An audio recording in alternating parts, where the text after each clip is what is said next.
Laughing Buddha, ನಗುವ ಬುದ್ಧ. ಅಂದರೆ ಈ ನಗುವಿನ ಹಿಂದೆ ಒಂದು ಕಥೆನೇ ಇದೆ. ಎಷ್ಟು ಅದ್ಭುತವಾಗಿ ಈ ಕಥೆಯನ್ನು ಹಂತ ಹಂತವಾಗಿ ನಗುವುದರ ಮೂಲಕ ಮತ್ತೆ ಒಂದು ಕುಟುಂಬದಲ್ಲಾಗುವಂಥ ಒಂದು ಘಟನೆ ಹೇಗೆ ಅದನ್ನು ನಿಭಾಯಿಸ್ಕೊಂಡು ಹೋಗ್ತಾನೆ ಆ ನಾಯಕ ಅನ್ನೋದರಲ್ಲಿ ಪ್ರಮೋದ್ ಶೆಟ್ಟಿ ಭಾಳ ಅತ್ಯಂತ ಅದ್ಭುತವಾಗಿ ಅಭಿನಯಿಸಿದ್ದಾರೆ.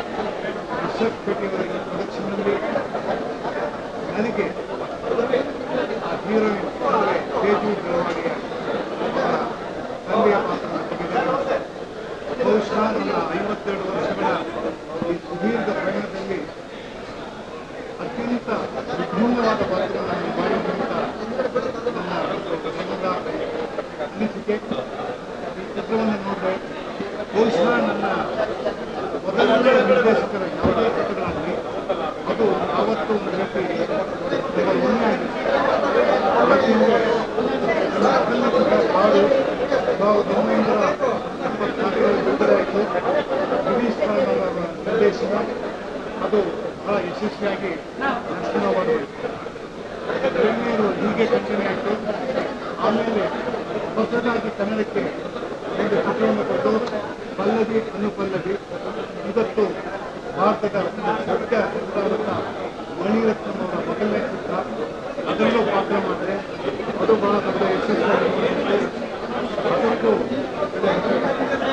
ಈಗ ಭರತ್ ರಾಜ್ ಏನು ಚಿತ್ರದ ಲಾಫಿಂಗ್ ಬುದ್ಧ ಮಾಡಿದ್ದಾರೆ, ಅದು ಅವರ ಎರಡನೇ ಚಿತ್ರ. ಆದರೆ ಮೊದಲನೇ ಚಿತ್ರ ಹೀರೋ, ಅದಕ್ಕಿಂತ ಚಿತ್ರವನ್ನು ಲಾಫಿಂಗ್ ಬುದ್ಧವನ್ನು ಬಹಳ ಅಚ್ಚುಕಟ್ಟಾಗಿ ಕನ್ನಡ ಮಾತ್ರ ಅಲ್ಲ ಭಾರತೀಯ ಎಲ್ಲ ಪ್ರತಿನಿಧಿಗಳಿದ್ದಾರೆ. ಮುಖ್ಯವಾಗಿ ಪೊಲೀಸ್ ಡಿಪಾರ್ಟ್ಮೆಂಟ್ ಬಗ್ಗೆ ಒಂದು ಅನುಕರಣೆ ಅನುಕಂಪವನ್ನು ಕೆಲಸ ಮಾಡುವಂಥ ಚಿತ್ರ. ನಮಗೆ ಆ ನಿಧಿ ಏನಾಗಬೇಕೆಂದರೆ ಎಲ್ಲ ಪೊಲೀಸ್ ಕಾನೂನುಗಳನ್ನು ಅನ್ವೇಷಣೆ ಮಾಡಬೇಕು. ನಮ್ಮ ಎಲ್ಲರ ಕರ್ತವ್ಯ, ಎಲ್ಲ ಒಂದು ಪ್ರಜೆಗಳ ಕರ್ತವ್ಯ.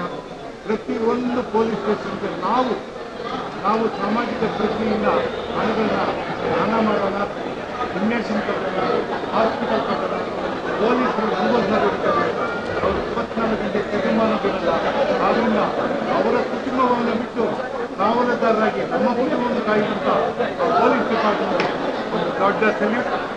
Best of luck Laughing Buddha, best of luck Rishab Shetty, best of luck Pramod Shetty, best of luck Bharath Raj, director of Laughing Buddha.